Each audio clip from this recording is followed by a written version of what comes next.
गडचिरोली पोरला मुख्य मार्गावरील काटलीच्या नाल्याजवळ दररोजप्रमाणे काही मुले मॉर्निंग वॉकसाठी गेली होती. सकाळची वेळ होती. वातावरण शांत होते. पण अचानक एक अज्ञात भरधाव वाहन आले आणि त्याने या 6 मुलांना जोरदार धडक दिली. धडक इतकी भीषण होती की 2 मुले जागीच ठार झाली. अपघातानंतर परिसरात एकच गोंधळ उडाला.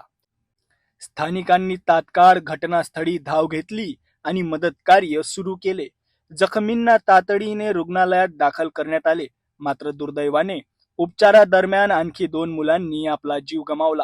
सध्या इतर 2 गंभीर जखमी मुलांवर उपचार सुरू आहेत आणि त्यांची प्रकृती चिंताजनक असल्याचे सांगितले जात आहे. पोलिसांनी घटनास्थळी धाव घेऊन पंचनामा केला आहे. अज्ञात वाहनाचा शोध घेण्यासाठी पोलिसांनी तपास सुरू केला आहे.